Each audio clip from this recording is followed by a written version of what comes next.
Allons faire un tour du côté de Patanjali, dans les Yoga Sutras. Alors vous connaissez, hein, vous connaissez les Yoga Sutras qui sont certainement le plus haut témoignage de la spiritualité des régions du Gange aux alentours de notre ère. Hein. C'est un texte extraordinaire, hein, ça, extraordinairement difficile à lire aussi et puis à comprendre. Hein. C'est le genre de texte qui appartient à ce genre littéraire qui recherche l'économie mais maximale de mots. C'est un style qui évacue tout verbiage inutile, quoi. Tout l'inverse de mes vidéos. Les Yoga Sutras sont, comme beaucoup de textes fondateurs, tellement condensés qu'ils laissent libre cours à l'inventivité du lecteur.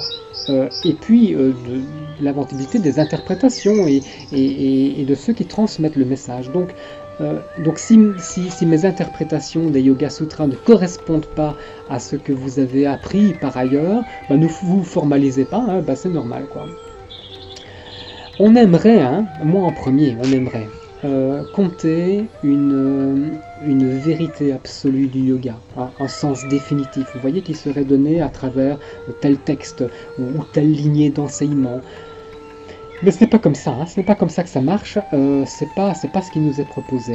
Le yoga nous offre un espace vivant, quoi, un espace vivant d'interprétation.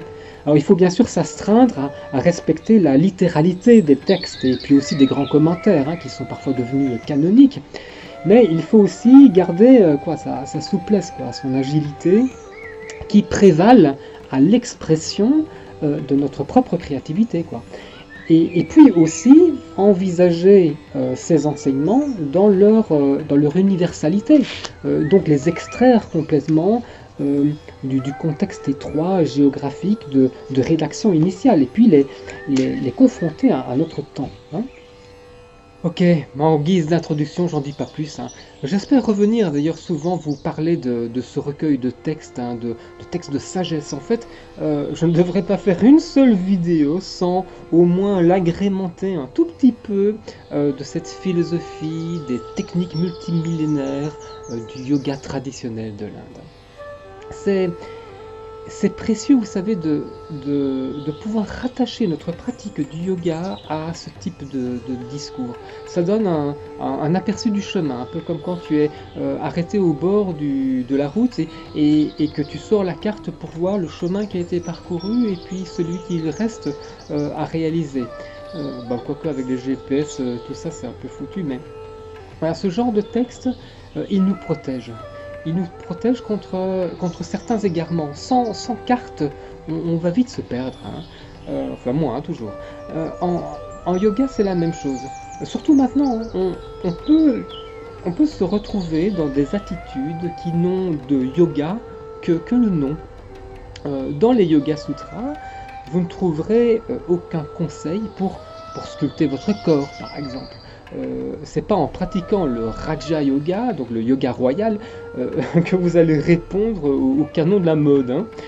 La finalité assignée au yoga dans ce texte consiste en un détachement de plus en plus grand de l'image de soi, une libération qui permet de goûter une forme de félicité. Alors, si vous n'avez pas d'exemplaire de Yoga Sutra sous la main à lire maintenant, ou si vous souhaitez apprécier tout ça dans une ambiance musicale, chantée, méditative, je viens de créer pour vous un montage qui vous permet de lire les 51 aphorismes du premier chapitre, Samadhipada. Donc le premier chapitre, c'est l'apaisement de l'esprit. C'est très court, hein, ça va vous prendre moins de 10 minutes pour lire ces aphorismes. Alors, évidemment, on n'est pas des philosophes ou des indianistes, hein. Donc pour une première approche, ça peut nous apparaître un peu énigmatique ou bien hermétique.